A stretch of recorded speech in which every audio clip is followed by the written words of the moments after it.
قدرمنو حاضرینو، نظام رجالو ته ضرورت لري، د کار رجالو ته، تخصص لرونکو رجالو ته، همت لرونکو رجالو ته، داسې رجالو ته چې په نظام یې زړه وخوځېږي او په کار کې پوهه او تخصص ولري.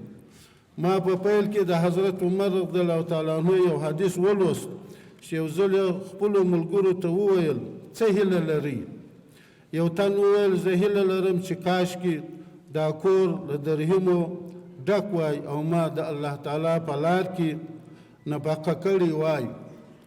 بیا یې وویل هیله مو ښکاره کړي. بل تن وویل هیله مې دا ده چې دا کور له سرو زرو ډک وای او ما د الله تعالی په لار کې نفقه کړې وای. بیا یې وویل تمناوې مو ښکاره کړي. بل وویل زما هیله دا ده چې دا کور له جواهرو او دې ته ورته قیمتي ډبرو څخه ډک وای او ما د الله تعالی جل جلاله په لار کې نفقه کړې وای. عمر رضی الله تعالی عنه بیا وویل هیلې وکړي. هغوی وویل له دې ورهاخوا موږ نورې هیلې نه لرو.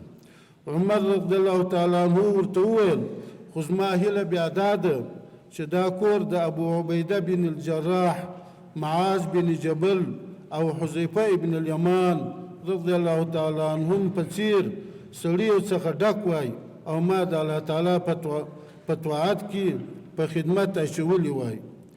په ځینې روایاتو کې راځي چې ما د الله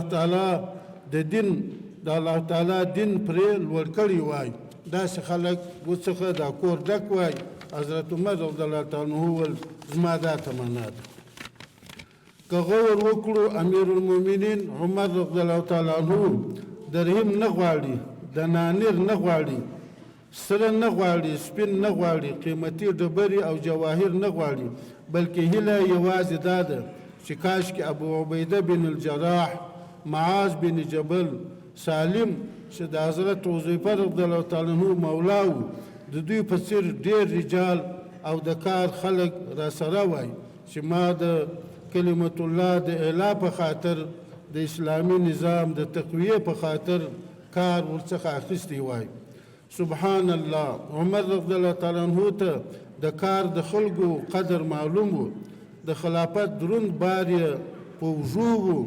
غوښتل یې داسې امین او په کار پوه خلک یې په څنګ کې باید ډېر وای چې د دغه امانت په پورته کولو کې مرسته ورسره وکړي.